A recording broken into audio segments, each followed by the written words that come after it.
lucky enough, I've had the opportunity to know Michael for quite a few years now, doing some work with him in previous lives, and certainly we had a good chuckle about it the other day when we were doing this prep call. That in actuality, I think Michael, Jennifer from his team, were actually, and I was supposed to be in a room today meeting, and then Brand Innovators came up, and we shifted things, and now here we are doing a fireside chat to close things out. But with that, Michael, I want to give you the opportunity to introduce yourself and things off. Hello, my name is Michael Reda. I lead, digital design, insights, and eComm. This was mentioned earlier. There's a lot of commas. I have a lot of commas as well. So I think of the first three as providing our brand teams with information, assets, and guidance to drive demand and market, and then the latter is owning with Jen, who's in the room, new to the team, to driving sales at our digital shelf. So we're a smaller org versus some of the bigger ones you've heard from today, and so we do a number of things in support of helping our brand teams go to market, and thus all the comments. And I'm Andy Hyde. I work at Attain. For those that aren't as familiar with Attain, we are a consumer purchase data company. We sit across the largest consumer purchase panel in the United States, and we utilize that for allowing marketers like yourself to understand sales outcomes in real time, and then also you utilize that for future-proof audience segmentation as well. Yeah, exactly. So today we really want to talk about, the theme has been echoed throughout today, but really wanted to hone in and dive a little bit deeper into cultural relevancy and what that means for Michael. But to kick things off, I really want to just level set with the definition. Obviously we talked a little bit about today, but Adweek has stated and defined cultural relevance as a brand state when people feel compelled to talk positively about that brand and advocate for it at any time, because it connects with them within the context of what is happening in the world. This connection is established when your brand makes a positive impact on and with their communities and engages with them credibly, meeting them how and when, where they are. So now that we've been updated and have heard the Adweek definition of cultural relevance, Michael, can you give us an overview of what cultural relevance means to you specifically and how it influences your work at T.Marzetti? Yeah, that seems a lot more aspirational when you read it out loud than I think when we were talking about it before. I think certainly there's an aspiration that we have in all that we do to be the words that Andy just read. I think there's also a reality that we sell food, and we sell food like salad dressing, garlic bread, dinner rolls, and things like that. And so the credibility piece, authenticity has been heard a lot today. I think is one of those things for us that I think it's important that we try and firmly understand where we can be credible, and in how we meet those folks. So I think for me, it's defining what that looks like. Could it be utility like recipes, providing other information, alternative uses of product, things that are not as worldly as what other brands might be able to do, but for us, it's creating a sense of connection in an area that we have credibility to do that.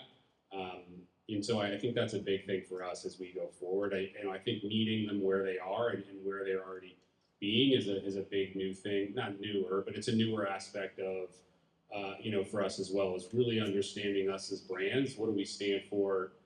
What are we trying to say and communicate? And where do we think we're actually able to credibly communicate that message? Because, as we've heard today, and I think we're all familiar with, there's no shortage of ways in which we can create in places. But a lot of it ends up just being noise. So trying to figure out the right ways to do it are some of the big things that we think about. Obviously just share a little bit about your approach at T.Marzetti, but certainly you have a unique CPG background working at very large, more startup-based organizations and everything in between.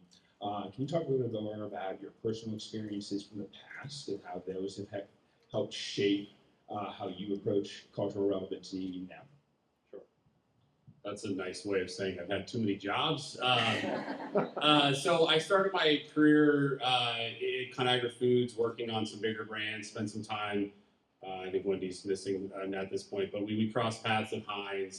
And then I most recently, before joining T.Marzetti, was part of a startup with an express called Up West on the retail side. So I've seen a couple different, sides of it. I think one of those, the barometer that I have on setting up a realistic expectation of what cultural relevance is driven by experiences in the past. When you're working on and around a brand like Heinz Ketchup, where people are so passionate about a condiment, you have a different view than you do on a brand like Healthy Choice, which is more of a utility meal in the frozen space. And so that's definitely played a different role. And then I think thinking about the world of retail, it takes a little bit of a different bend as well. There is equal parts passion and apathy in the retail space. And, we launched the clothing brand online. It was relevant and it had relevance, but it's certainly, there's a lot of noise in that space as well. And so, I think there's a lot of factors in there. The one that stands true to me throughout is really understanding who you are as a brand and where you feel like you have the right to win and who you have the right to win with. Because I think when you lose sight of that or you don't have a great understanding of that, I think things can go sideways, and then you get inauthentic or in a word, or you lack credibility, and that's where things can be eroded more than they're actually being moved forward. Certainly. So I obviously just with the discussion today, it certainly seems that cultural relevancy or cultural relevance is more important now than it ever has been, and certainly the marketing ecosystem is changing rapidly and has changed quite a bit, right? And so I think when we were talking the other day, when you kicked off your career in this wild world of media, right, and marketing, there was really only three mediums, right, to really focus on. And certainly through the digital transformation, there's been quite a few more mediums that have been brought to the surface. So talk to us a little bit about how you've your experiences within that transformation and how you help to manage that at T.Marzetti currently. Not quite that old, but I think we were talking a bit about the differences in terms of how things were, and I don't think the way that I described it to Andy was, I don't think things were easy in the past, but they were certainly simpler in terms of how you activated. There were a handful of channels: out of home, television, print. There were certainly a few others, but you created a campaign, you pushed the campaign out into market. There was less immediate access to information. There were less places for consumers to provide information. A lot of that conversion was done at the physical shelf, the packaging and things of that nature. And now we're in a world where, obviously, as we're all more than aware, there's messaging coming through at any one time, phones going off, social media, things of that nature. And so I think it's just very much changed the way in which we need to think about it. I think, as I said before, I think it reinforces the need to truly understand your brand, what the brand stands for, what you want to communicate. I think, but at the end of the day, and my boss and I talk a lot about this, I think what we're trying to do has not really changed over the course of time. We're trying to understand our consumers, understand our brand, refine that into a message and a creative element, assets that we think we can put out in the market that will influence the consumer to try and repeat the purchase.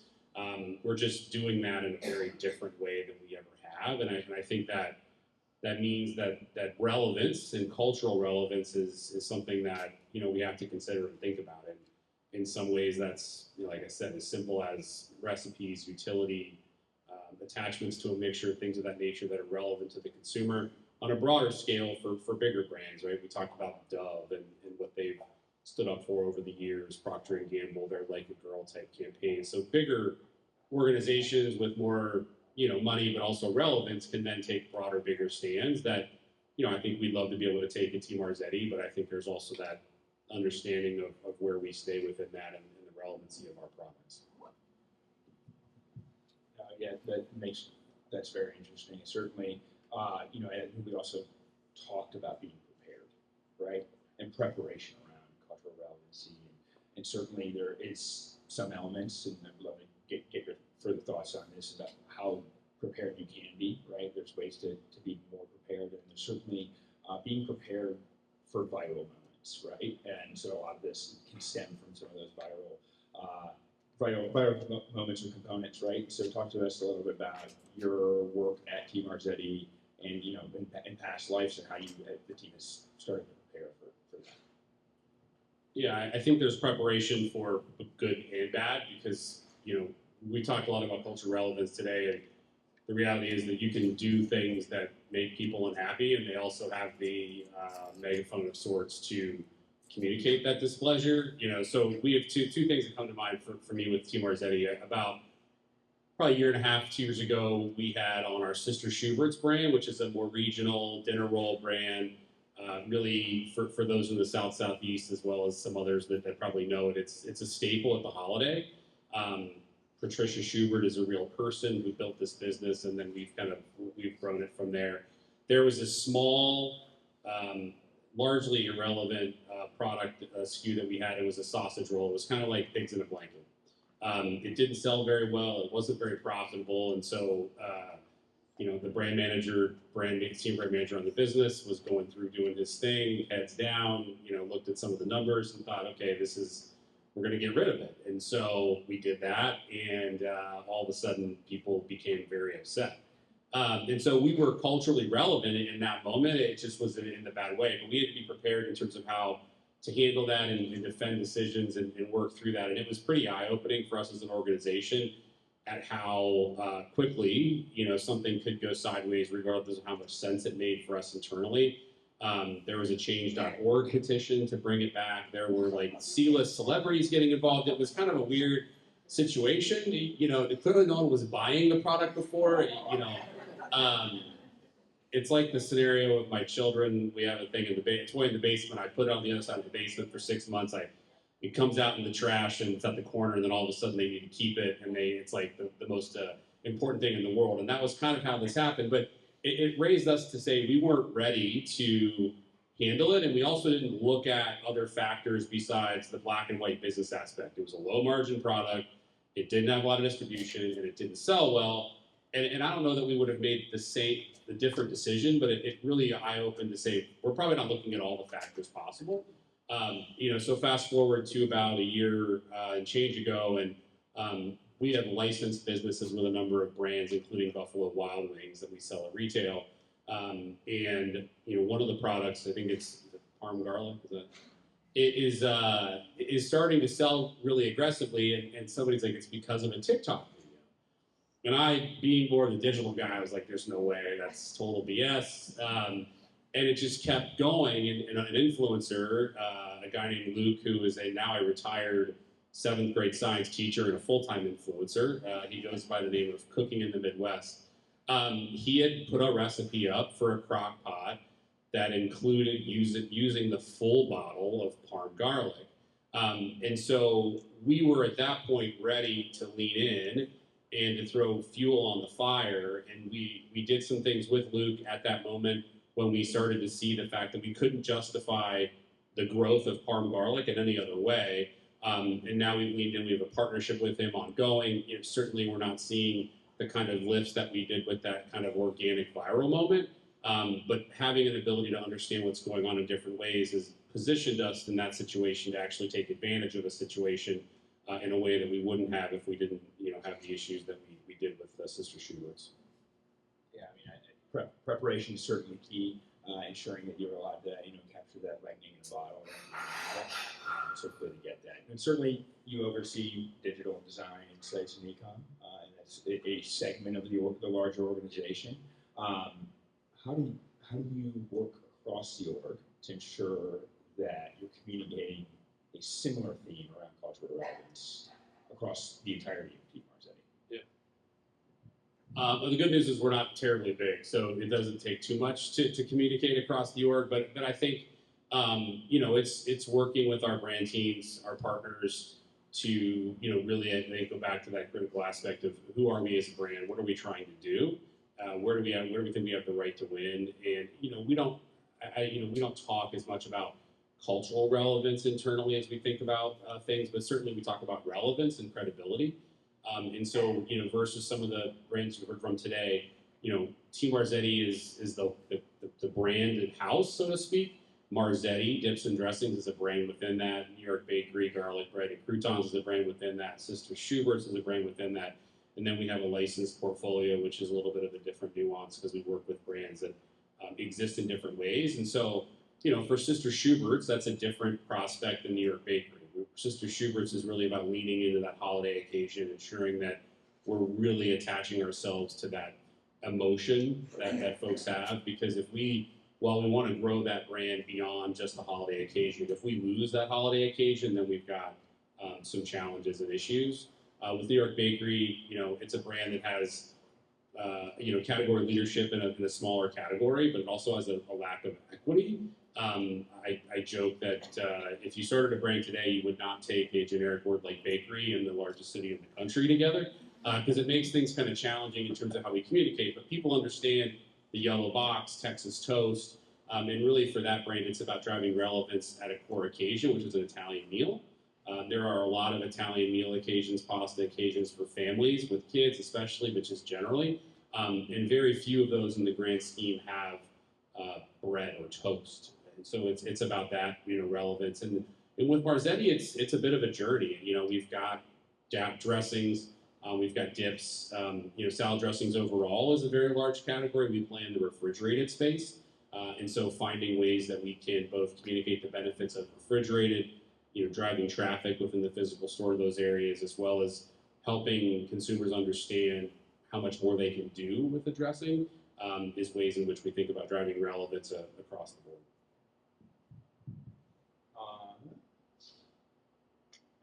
Yeah, I think that pretty much covered what we had planned to talk about. We kind of open things up to the audience, see if there's any further questions. Yeah.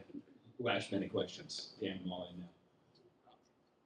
Knowing that you're refrigerated and then there's this whole aisle of non-refrigerated dressings, what's your biggest challenge in making sure that consumers look in the refrigerated aisle for that, or when they think of dressing, they remember that there's a separate opportunity within the store? Yes to all that. I think that is the initial big barrier there is that people don't always look there. And then there's also, we say refrigerated, you can think about multiple grocery stores right now where you walk in, and I can think of one where I go in and it's sort of off to the left. I can think of another where you go in and it's off to the right. And so we don't have honestly a great answer there. I think we've tried in different ways. I think we continue to promote, look for ways to do cross promotion, anchor to items that are more core to the list, like fruits, vegetables, bagged salads, things of that nature. But certainly it's salad dressings overall is a billions-ish dollar category, Hidden Valley, and a lot of those that are anchored in center store. And so, in the physical store, we've got to figure that out. E-commerce provides us a little bit of a level playing field, certainly not from a budget perspective, but when someone goes to Kroger.com, Walmart.com, et cetera, retailer.com, and they look for ranch dressing, we have the opportunity to raise up and try to play in that fray with the largers and hope that somebody might end up trying a product like ours and realize, like, wow, it's a lot better, and I'm going to keep buying it. And so that's kind of some of the ways that we've done it, but it's certainly a challenge. Location, limited shelf space makes the category growth an issue. And so even with the continued growth of health and wellness and better for you and clean labels and limited ingredients, you've still seen continued growth in that center store, which is just at this point where